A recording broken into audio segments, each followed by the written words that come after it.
Olutalo wakati wa Pastor Bujingo wamu ne yali mukyala we eyali amanyikiddwa nga Teddy Naluswa Bujingo lukyakutte wansi ne wagulira nga gyebuvuddeko awo Pastor Bujingo yavaayo n'abeera nga ate agamba nti bonna abasonyiye awamu n'abaana be bonna naye kirabika yali takimiininga akyalina akasajja ak'amaanyi ku mutima kyonna Teddy Bujingo kye yamukola wallahi kikulu nnyo yabadde ku kituuti awo ennaku nga 2 eziise era ngenda kubeera nga tenkuterawo vidiyo eyo ebyazzeeko kwe kubeera nga ate ayita omukyalo ono Stan mujjukira olunaku olwo Pastor Bujingo olwo baamuyita mu kooti ng'aliwo ne mukyala we Susan Makula ku nsonga za divorce kaakati alina ebigambo ebinene byayogeredde ddala sisobola okubeera nga tembiyisa mu kamwa nengera kubeera nga tembikutirawo awo nawe osobola okubeera nga tewulira biki ebyasobodde okubeera nga tebibeerayo sayidi eyo ate bwe naba nkugjeeyo olutalo lwabaluseewo wakati wa Grace Kani n'omwana we era nga Bad Black yavuddeyo n'abeera nga ate amulangira n'agamba akaana kaako kalwadde ka siriimu era nze nagendanga ne mbeera nga ate nkaleetera eddagala kakati nno olutalo lwakutte wansi ne waggulu gwatandika kubeera nga tobimanya atuula kalira byonna mbiyina wano likinga video sharingirako abalala comment section ebeera open ebeera nga ate osulawo endowooza yo wansi awo ate beera nga ate osubscribinga bw'oba nga obadde tonawo kubeera nga ate osubscribinga ne ka notification bell kakuoneko osobola okubeera nga ate ofuna amawulire mu budde bwennyini nkomawo n'amawulire amalala mangi nnyo temuvaawo eyensisinkanye sitaani maaso ku maaso emirundi egiwera nsobola okugamba namulaba ku nnaku lwe baatukuba amasasi ate nsobola okulaba ku nnaku lwe nali mu kooti ne Susan Makula nga balina otusiba emyaka 25 nga tetuna gwe tuddye nendaba sitaani nga ze mu kooti ng'atuggubadde n'addayo nga bwe yazze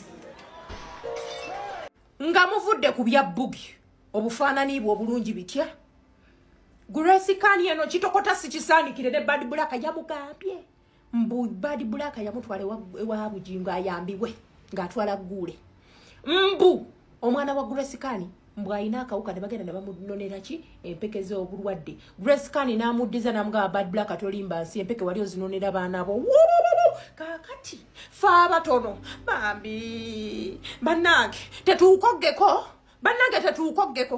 ndowooza nze webita bagamba maama bukabala embirizi mugenda tumizisa empeke ku app kuno naye ate olutalo lwa Bad Black ne Grace Kani ndabika okuba bagenda kwesobola kuba oli gye yasitulira muno mutwale wa Bujingo tetwaliyo kati ate empeke ze mwerangira bannange mwazimirirawo maama sinze simolo sirenda bagenda gamba tukabala embirizi ku app kuno terikogga this really mbadde nsaba grona bagenda mukeberera mu kamera bwe kiba kyakumulemesa gy'abeera it is okay era manyi kyobadde oluubirira it is okay bagenda mukebera mu kamera sagala namukwatako olumu mpawe bati mu ngalo bamukwate bamugyeko omusayi mu kamera ezo njagala zive ku social media bakebere omwana wange bw'abanga alina sirimu anti ARV zimiribwa basirimu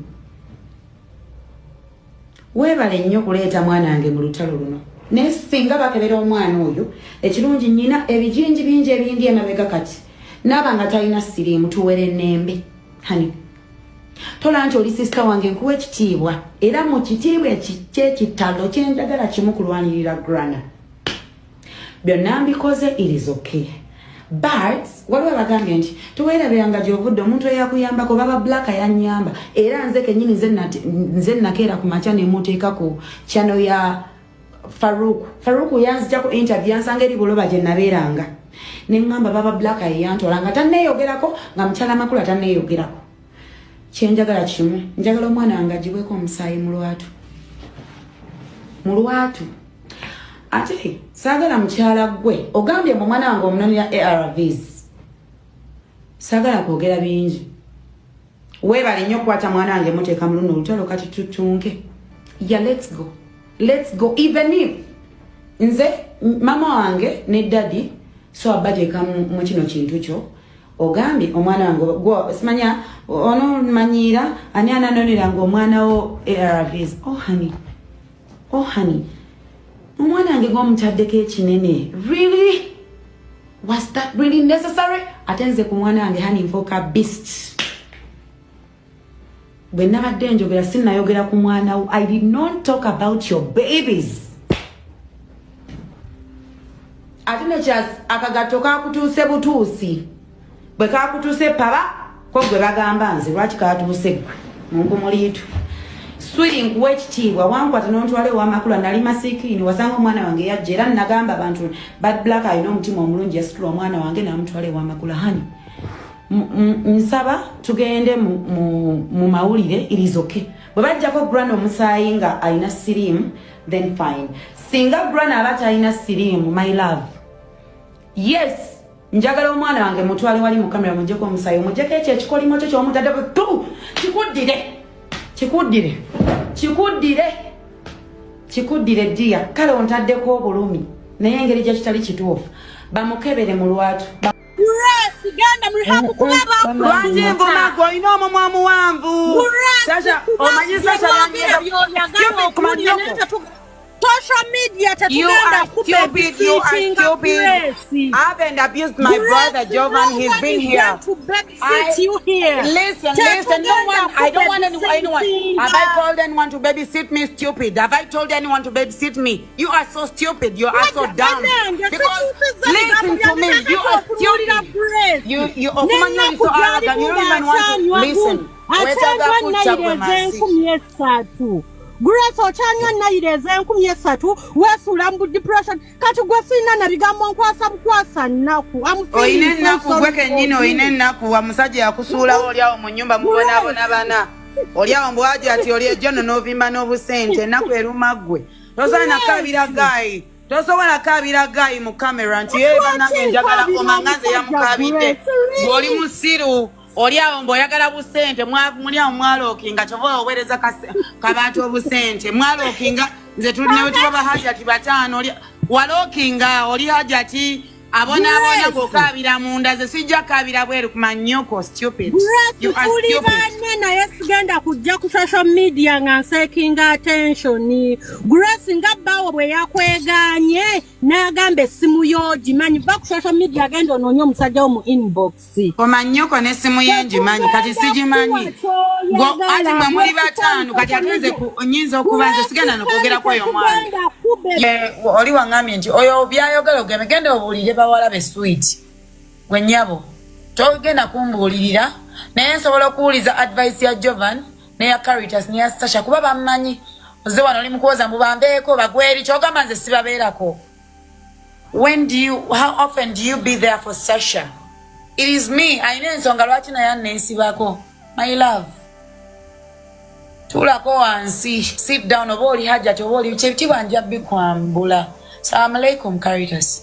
Walaika salamu. Oyina kyongamba gwe hajjati you go home and sleep. Era oba ogenda kwogera nange ngenda vaako. Nagwe kyongamba. Omewa nakuba Sasha ngambye. Toyina kyongamba. You're not telling anything. Toyina kyongamba. Kuyomba na social media. Wama atongamba tombuulirira ddiya. Ombuulirira onkuba. Kati tumuulirira gwe kuba gwajja mu social media tetukumanyi. Wano olabewo social media. Wano olabewo social media. Sorry darling. Caritas, how are you? I'm well. And you're laughing. Sasha, on this and on omukyala avuddeko. Kabata, what is wrong with this woman? Kyogamba nze simanyi baganda bange balina kungamba bye njagala kuwulira. Lwaki tomuggyako? Asooka omulemu oba nze kampa omulemu. We need to Ajati namba gisome. Kabata leeta invalid njirina ennamba naye leeta invalid.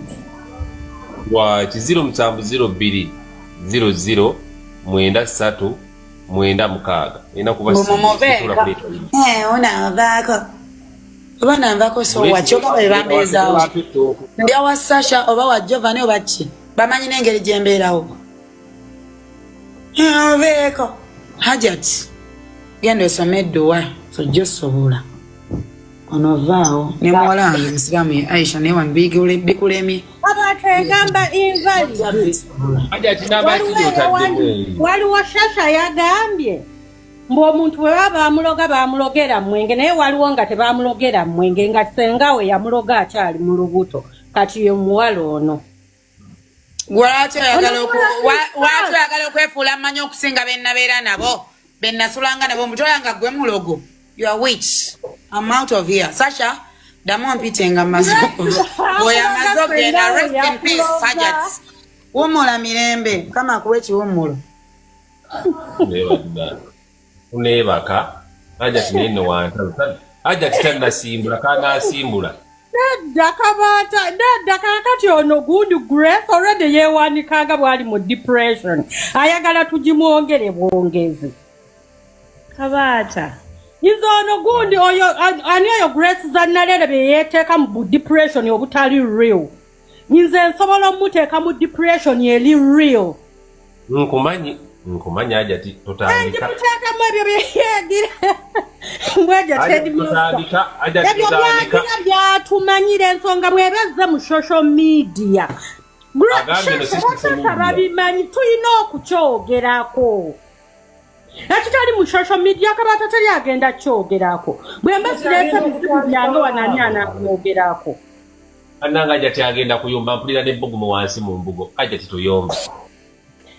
Kabata waliwo olumu lw'obeerawo n'omiisinga n'oyagala okubugumya ku mumwa. Wagala kubugumya mumwa.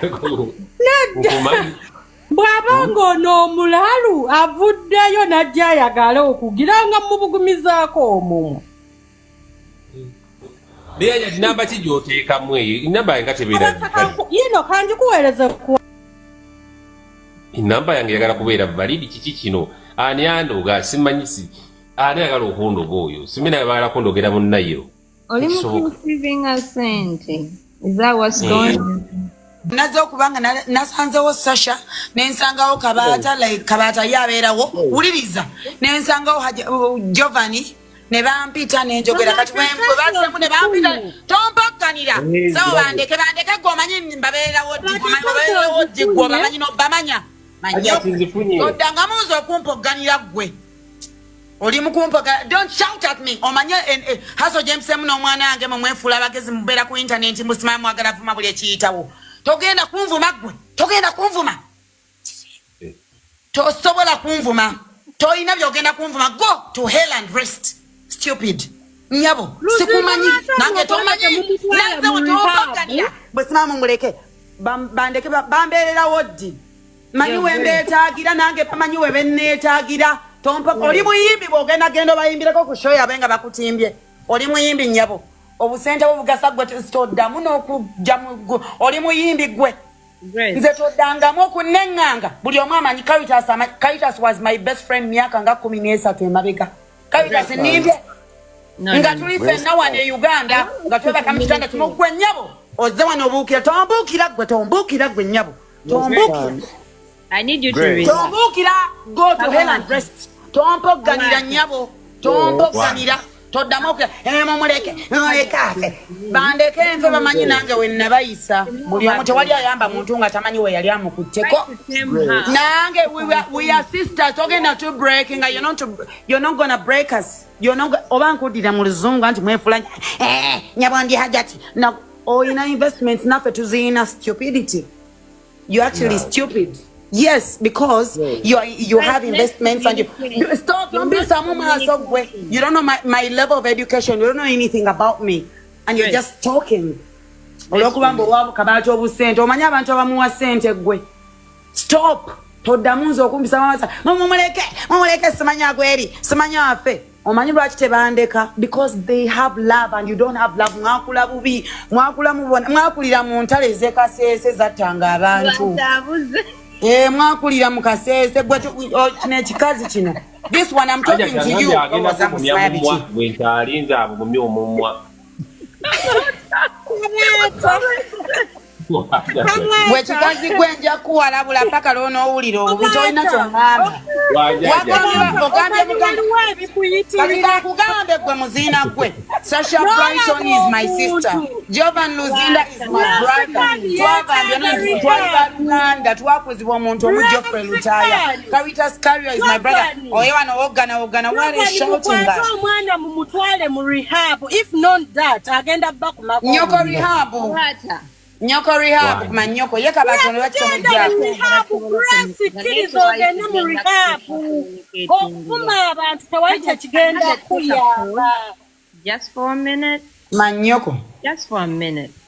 It's just a request. We can't seriously, Yogamba Jovani mbadde sola muvuma basaka. Sasha nakuvumyeko. Sasha nakuvumyeko kuba twaze wano. Grace genda mlihabu kubaba. Lwaki mvuma gwe olina omumwa muwanvu. Sasha omanyi Sasha yange kumanyoko. Social media You are stupid. You are stupid. I haven't abused my brother Jovan. He's been here. Listen. No one. I don't want anyone. Have I called anyone to babysit me? Stupid. Have I told anyone to babysit me? You are so stupid. You are so dumb. Because listen to me. You are stupid. You okumanya so arrogant. You don't even want to listen. Wetaga kuchagwe masi. Grace ochanywa nayireze 13 wesula mbu depression kati gwe sina na bigambo nkwasa naku oyine naku gweke nyino oyine naku wa musajja yakusuula oliawo mu nyumba mubona bana oliawo mbwaje ati oli John novimba n'obusente naku eruma gwe tosana kabira gayi mu camera nti banange njagala omangaze ya mukabide oli musiru oliawo mboyagala busente muliawo mwalokinga kyova owereza kabantu obusente mwalokinga nze tulinawe tubaba hajati batano walokinga oli hajati abona gokabira munda ze sijja kabira bweru kumanyoko stupid. You are stupid. Na yesigenda kujja ku social media nga seekinga attention. Grace ngabbawo bwe yakweganye n'agamba essimu yo gimanyi va ku social media agenda onoonya omusajja wo mu inbox. Komanyoko n'essimu ye ngimanyi kati sigimanyi. Ati mwe muli batano kati agenze nyinza okubanza sigenda n'okwogera kweyo mwana. You are stupid. Obadde oyagala nti kuseekinga attention kandi kuwere ddala muzina gwe. Zeno ndisi abakazi abanaku kyova n'obusente obadde osindikira kabata nga tebujja nga buganidde mu send account wadde buganyi stupid. You are stupid and tosobola kunnumba gwe mazi. Twalayo abaana ba nnyoko bonna bali ewuwo bakulemerera otwalayo oli kunze kuma nnyoko wakakoolu Umula mirembe wekabata muje wetiajati osindika obusente tebujja olimba oli muyayo oli mufere mwe ebika bikobuka webikobuka ati mu Grace numa muwage baba n'abaana olimba stop lying to people singo adoina sente singa Sasha Brighton wamtaideko Jova sendi wevu Caritas wawali omutusizaako biki oli mufere sogera nawe njogera ne baganda banga bamanyi oli mufere kumanyoko wakafulu agenda mu rehab abantu rehab wakajiriya gwogendo gisasula stupid mujane mwefumba fumba mu muvuma in fact ako zina ni oma agenda mu rehab nja gisasula kumanyoko inazo solo sasula agenda kuba kunze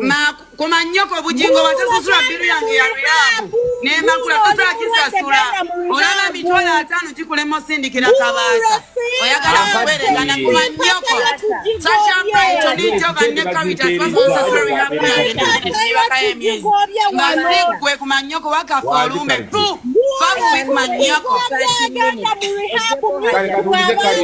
agenda mu rehab oyo mujeko kale Caritas ntwala mu rehab.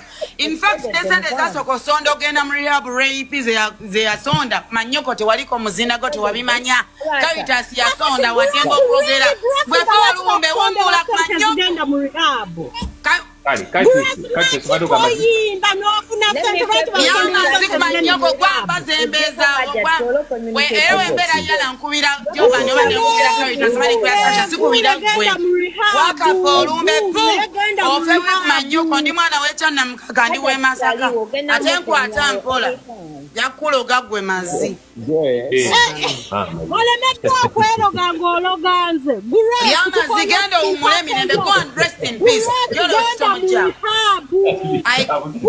netugenda kukiriza kudogo wano nesikano bera wa pastor lwaki oyogera okuloga abantu ogana ebyo bikazi ebikulu bye bizina ne oma kati obuli oyagala oma ogenda mugana omwetega ali wali entebe nkulagirire oba ku oilo kwa mwentebe genda wali eryo mwebakeko ku manyoko kati owuli oze wano kunnumbira ku gundi y'akabaata kuba wanswamye mbo bantaddewo ku manyoko genda omuzire ku manyoko mutwale omwana ono mu rehab shesha mutuyambe zire ku manyoko gwazira gwe ku manyoko muzina gwe. Oh my God. Tugenda mugula bu box kati gye tulaga. Tugenda mugula bu box. Yes, someone you don't even know. Chill, please. Anji tati. Manange,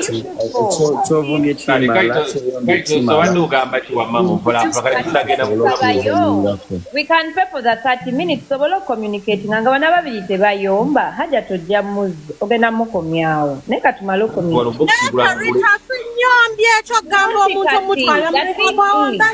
Listen, the thing is when sigana kuuliza ngoyo muzina kwali agenda kuuliza abantu bana Sasha Giovanni ne Caritas basaba tugenda okukola ono graft tumutunde South Sudan bamutuweemu sente otherwise Uganda tekyamwetaaga.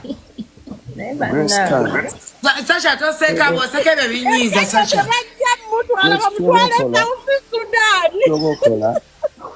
you will respect you on the platform, you know. To respect platform, you know. It's a respect. Jako mchalo bata mujako Caritas nange byange bigani nemekuuliriza oyo mchala aveeko nsirike I can't. It's so hard.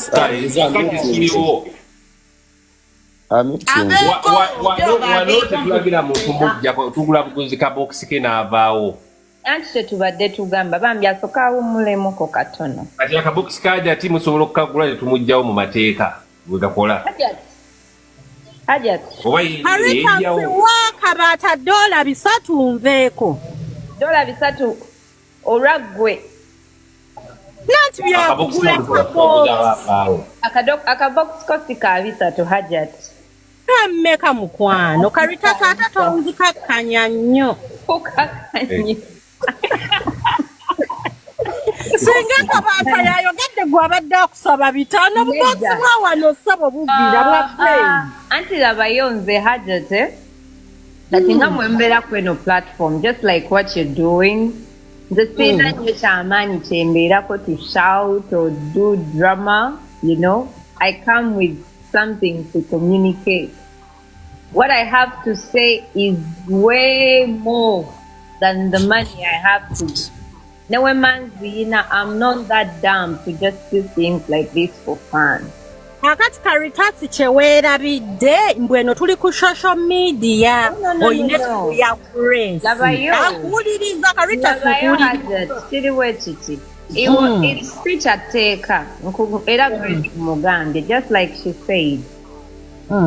If I'm to communicate with her, I can't shout. Right now, ekintu kyoyogera nekyoliko olinga agamba nti olumiriwe era oyagaliza Grace Khan, right? Kati wetuwanga twagaliza Grace Khan mwababiri mulemeddwa okubeera mu kifo ekyo musobola communicate nga we can go a whole 2 hours when you two are just shouting at each other era tomuyamba okitegeera kati Caritas njogereko ko kankunnyonnyole kino eno live ya Kabaata Caritas mpuliriza eno live ya Kabaata akola ssente Kabaata teyajja kuwa magezi na kulungamya bufumbo bw'abantu na kutereza bulamu bw'abantu Kabaata mission yeesooka ku social media kola ssente ate yaffe abagoberezi yakunyumirwa kakati togenda kujja kugula ka box kuba ndowooza leero lwebisoose ku live ya Kabaata wano bagula obubox Kabaata n'asigala ng'akola naawe amagezi g'oyagala okuwaayo ne gatuuka ku nnyinigo kakati ekintu kiri ize Caritas wuliriza Caritas wuliriza Caritas ky'obadde olina okwogera nga tolina ssente kiri bwe kiti oba ogamba mwemyutinge tuwuliziganye ne bw'ogamba nti omuntu aveeyo wamogo okukazi gwagala ku live Caritas ojja kunsanga mu kabox manyoko lumbe gwe bumula mirembe gwe kikazi. Okay, Hajat, it was so nice to meet you. Amina Grace Ayaba. Gazi kibi bannange kyetaago baki. Hajat. Wanchi? Ola byonna byeyogedde. Tusizza okuba nti whatever you're communicating to Grace, you're delivering something. You're just enjoying the app, right? So choliko. Because Karita ate muli mawulire naye ate olinga atamanyi mawulire gatambula gatya. Karita ebifaananyi byo bwe byafuluma ne principle twalina okubidiscussingako tubyogereko. Grace tewaliwo yabadde amwogerako nga tannajja mawulire. Naye since bw'ojja mawulire aboogezi tulina okuwa opinioni zonna nga bwe tuziwulira. You're shouting more than you're communicating. I can hardly understand things you're saying because you're just shouting. If we can genda webake kuba bakujje na mutulo togenda tuwa nawe mateeka kusinga bashasha babaddeko ku live na bajovani. Bw'oba owuliranga tosobola supiidi yawanonga ogenda webaka simple as that naye totugiraako nnyo. N'olulo bwe lunajja kuba oli simanyi oli socialite simanyi oli serebu. Olulo bwe lunajja obwedda abaana bawagenda niyesirika. Manya amagezi go gasinga ekyo ekiwulenge. Beerawo hani. Embagam. Muleke. Kiwulenge bana ekikazi kirina mpisa. Caritas bw'oba supiidi ya wano togisobola nga weebaka. Bw'oba ogisobola bannange kiwulenge. Tibasobola. You're too bitter. Era ne position gy'oli mukakati gwe wenna Caritas bakusange ku live really? Angende nawe kenyini okitegedde okitegera waliwo klasi z'abantu ezitalina kubeera mbino kuba buli kye mukola bakiraba everywhere kati ffe teryatulaba naye Caritas era kati babulikodinga buli kyoyogera enkyaga egagenda okukola amawulire nyina kino ekiwulengere kirina magezi nange nsiibe bulungi nemereddwa I can't keep up. Neda you can keep up with money. Bw'oba oteekayo ebisatu abavaako nga bavaako. I can't keep up. Ati omuntu atekola haja tasasula ssente bw'atyo. Caritas sis. Nzemba de ngamba sis. Kabata TV esooka. Sis twesange ku WhatsApp. Kabata what is your mission here? Caritas tugende ku WhatsApp twegatteko basatu. Caritas akabokisi kajja ti oba omukuuyi okagula na